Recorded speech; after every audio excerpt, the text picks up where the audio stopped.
Narito na ang mga nag-trending na kwento sa mundo ng social media. Pambabastos umano sa The Last Supper sa Paris Olympics 2024, inulan ng batikos. Video ng kasal na nilaro ng mismong bride at groom sa Marikina nag-viral. Atletang walang mga binti nakapagtala ng world record sa skateboarding.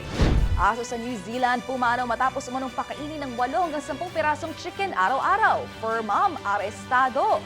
Sa trending showbiz balita, Rico Blanco may special thanks sa ex na si Maris Racal sa new version ng Kisap Mata. At Eugene Domingo nagbabala sa followers laban sa isang fake backup account sa Instagram.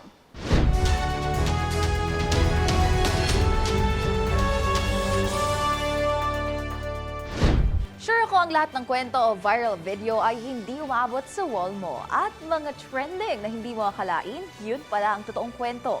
Kasama mga follow-up na ginawa namin sa mga post na humahakot ng mataas na views, comments, and shares. Kasama ang buong grupo ng TNVS Trending and Viral Show ang kukumpleto ng buong kwento. Ako po si Angelica Cosme at ito ang TNVS. Una sa Pilipinas, una sa Pilipino.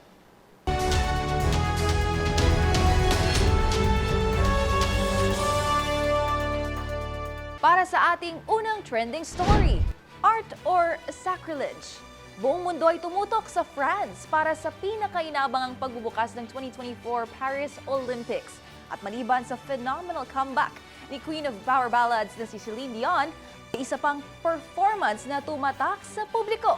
Ang tila drag rendition ng Huling Hapunan o The Last Supper. Ang problema, hindi ito ikinatuwa ng marami. Ang reaksyon ng publiko sa kontrobersyal na eksena, tutukan sa trending report ni Arnold Herrera.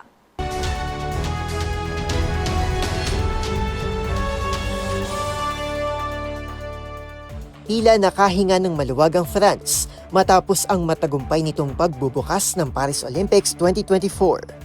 Ito'y sa kabila ng duda ng publiko sa ambitious at umano'y delikado nitong konsepto na pagtawid ng national delegates sa Seine River sa halip na sa loob ng isang stadium. At sa dinami-rami ng kasabay nitong special performances, may isang pumukaw na atensyon ng publiko. Ang tila drag rendition ng Huling Hapunan o The Last Supper ng Italian artist na si Leonardo da Vinci. Sa halip kasi na si Jesus at ang kanyang 12 apostol ang dumabas sa performance. Isang hilera ng drag queens ang ipinakita, kung saan ang nasa gitna nito ay nakasuot ng koronang liwanag na marahil nagpapahiwatig na ito si Jesus. Bumida rin sa gitna ng mesa ang tila isang dinner platter kung saan makikita ang isang hubad na tao na pininturahan ng kulay asul. Natapos ang performance sa isang fashion walk. Tampok ang fashion scene ng Paris. Ang naturang eksena agad inulan ng batikos online. Ayon sa mga netizen, tila ginawa raw na propaganda ang dapat sanay selebrasyon ng sports. Sabi pa ng isa, ito na raw marahil ang Olympic Games na lowest rated para sa kanya. Dagdag naman ng isang Pinoy, masyado raw malaya ang tao at tila wala nang kinatatakutan. Kinonde na rin ito ng Conference of French Bishops at US Bishops bilang isang pambabastos umano sa Kristyanismo. Samantala, ayon sa caption ng Olympics sa X account nito, hindi raw ito depiksyon ng Huling Hapunan at sa halip ay interpretasyon ng Greek god na si Dionysus at ng karahasan sa pagitan ng mga tao. Bagay na sinang-ayunan ng Pinay actress na si Rica Peralejo. Nadismaya si Peralejo na tila lumalabas tuloy na reaksyonary at hindi nag-iisip ang mga Kristiyano dahil sa kanilang agarang pag-alma at pagkondena sa performance. Sa kabila nito, humingi pa rin ng paumanhin ng mga organizer ng Paris Olympics. Mababatid na maraming beses nang ginamit bilang inspirasyon ang Last Supper ni Da Vinci sa iba't ibang palabas at performances. Noong 2018, nagtanghal din ng kahalintulad na performance ang singer na si Ariana Grande sa MTV Video Music Awards. Tampok ang kanyang kantang God is a Woman bilang representasyon ng pagkakaisa ng mga kababaihan.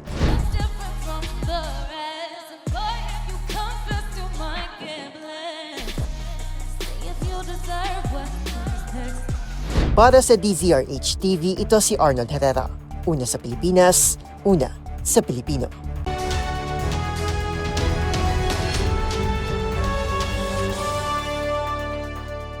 Sa ating next trending topic, OA meets OA. Hindi na natigil sa kakatawa ang mga guest sa isang kasal na ginanap sa Marikina City. Ang bride at groom tila hindi rin kasi nauubusan ng punchline na may halong biruan at pagpapakilig. Ayon naman sa uploader, ito raw ang nangyayari kapag ang isang OA nakapangasawa ng isa pang OA. Ang kulitan, asaran at iba pang ganap sa Comedy Bar Este. Sa kasalang ito, panoorin sa trending report ni Rose Babiera.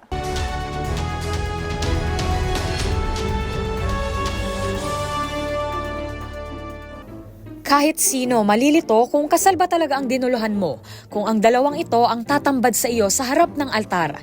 OA groom meets OA wife. Yan ang caption sa video ng kasalan na ginanap sa Marikina ng dalawang ito na tila born to be comedians. Ang bride at groom kasi, nilaro ang sarili nilang kasal. Sa video na ito, kitang-kita na pagpasok pa lamang sa venue, wala nang bahid ng pagkaseryoso si Leo at Katya. Kumakaway-kaway na tila excited itong lumakad sa aisle na ibang-iba sa seryoso at tahimik na seremonya na nakasanayan ng lahat. At lalo pa nang simulang magpalitan ito ng vow. Nag-aasara lang ang dalawa, maski nang maghayag ito ng mga mensahe sa kanilang mga magulang. Hirit ni Katya, nagpapasalamat daw siya na pumayag ang ama na si Leo ang kanyang pakasalan. At hirit naman ni Leo, laking pasasalamat niya rin na hinayaan na ngayon mga biyanan na ligawan niya si Katya. Hanggang sa pinakaabangan ng lahat na Kiss the Bride ay nagbibiroan ng dalawa kung saan eksaheradang nagpunas pa ng labi ang groom. Hindi na natapos ang ganitong kulitan hanggang sa reception na puno lamang ng kasiyahan kung saan nagsasayawan at nagtatawanan ang lahat.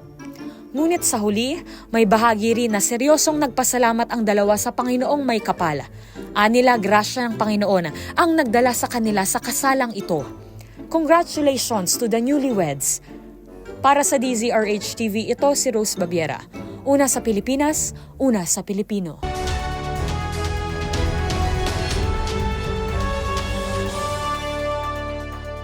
Sa ating next viral story, himas rehas si fur mom.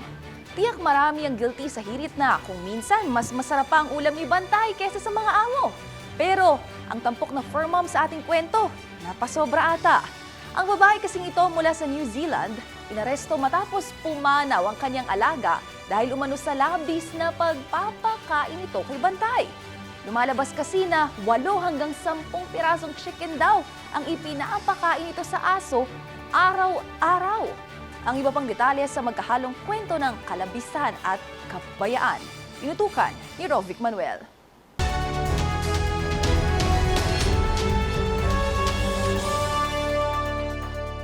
Kulong ang isang fur mom mula sa Auckland, New Zealand matapos umanong pakainin ng alagang aso ng hindi lang isa, hindi rin dalawa, kundi 8 hanggang 10 pirasong manok araw-araw. Sa ulat ng Animal Control Officer sa Auckland, naging pabaya ang amo pagdating sa ipinapakain sa alagang aso na si Nyugi na umabot na sa 53.7 kilos ang timbang. Ang aso mabilis hingalin at tila nanghihina na rin ang binti dahil sa sobrang bigat nito. Tinulungan din daw nilang mabawasan ang timbang ni Nyugi, ngunit makalipas ang 2 buwan, hindi na rin kinaya ng aso dahil sa sari-saring komplikasyon kabilang ng sakit sa atay at Cushing's disease na naging dahilan ng pagkamatay nito. Naharap naman sa 2 buwan na pagkakakulong ang amo ng aso at multang aabot sa mahigit $1,200 o katumbas ng 71,000 pesos.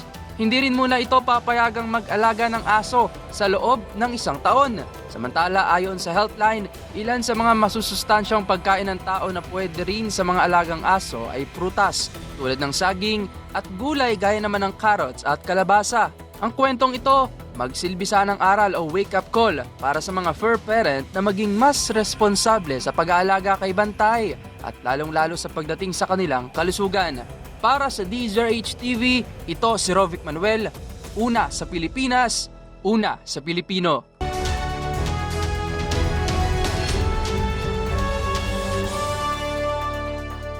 Para sa kwentong record-breaking, no legs, no limit. Yan ang pinatunayan ng Paralympic athlete na ito mula sa Amerika matapos niyang maitala ang pinakamatagal na handstand sa skateboard. Sama-sama tayong mamangha sa pang-Guinness World Records na talento ni Kanya sa trending report ni Millie Borja.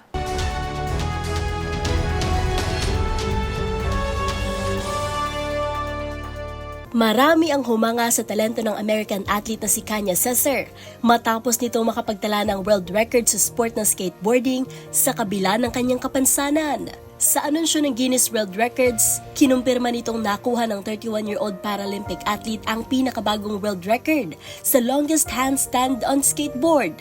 Yan ay matapos niyang makapagbalanse gamit ang kanyang mga kamay sa isang skateboard sa loob ng 19.56 seconds. Si Kanya ay pinanganak taong 1992 sa Pakchong sa bansang Thailand na walang binti. Iniwan siya na kanyang mga magulang sa isang Buddhist temple at doon ipinaampon sa mga monghe. 5 taong gulang si Kanya nang ampunin siya ng mag-asawang Amerikano at dalhin sa Portland, Oregon kung saan siya pinalaki ng kanyang mga adoptive parent bilang isang masayahin at confident na bata. Maliban sa skateboarding, naging miyembro rin ito ng cheerleading team at lumalaban din sa sport na wheelchair track racing. Para sa DZRH TV, ito si Mili Borja, una sa Pilipinas, una sa Pilipino.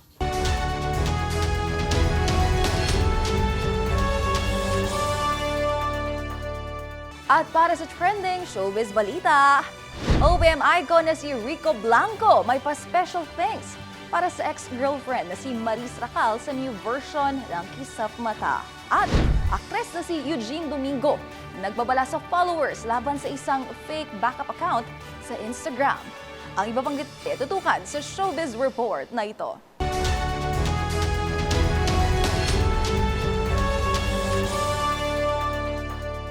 Hindi nakaligtas sa matatalas na mata ng netizens ang pasalamat ng OPM icon na si Rico Blanco sa kanyang ex-girlfriend na si Maris Racal.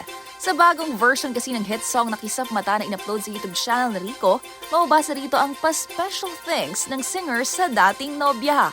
Hindi tuloy ng isang netizen, from special someone to special things. Bumuhos din ang iba pang comforting messages mula sa fans para sa River Maya frontman. Ang Kisap Mata na ito ay second release ni Corix mula sa kanyang upcoming album na naglalaman ng kanyang solo versions mula sa mga sumikat na awitin. Kung matatandaan, nito lang Hulyo, sa gitna ng isang press conference, inamin ni Maris na hiwalay na sila ni Rico Blanco matapos ang 5 taong relasyon. Samantala, sa iba pang balita, nagbabala sa kanyang followers ang actress-comedian na si Eugene Domingo ukol sa isang backup account sa Instagram na ginagamit ang kanyang pangalan at larawan. Paglilinaw ni Uge, this is not mine at wala niya itong backup account. Para sa kaalaman ng lahat, wala na raw siyang iba pang public social media account maliban sa kanya ngayong verified IG account na mayroong mahigit 300,000 followers. Sa huli, paalala nito, be safe, my dear followers.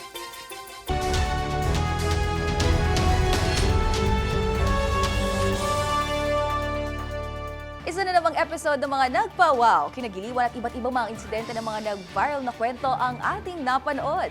Kaya naman, kung meron din po kayo mga katulad na istorya, ay i-share nyo na yan sa ating comment section o kaya naman itag din kami sa TikTok at DZRH News. At yan ang mga kwento sa likod ng mga nagva-viral na video kasama ang buong grupo ng TNVS Trending and Viral Show. Asamin po namin na kapag may nag-trending, aalamin, bubuin at i-follow up namin ang mga detalye para kapag nakita mo ang viral video na may nag-share, ikaw na ang magdagdag ng mga impormasyong nalaman mo sa TNVS Trending and Viral Show. Mula sa kauna-unahan sa Pilipinas, DZRH, ako po si Angelica Cosme. Una sa Pilipinas, una sa Pilipino.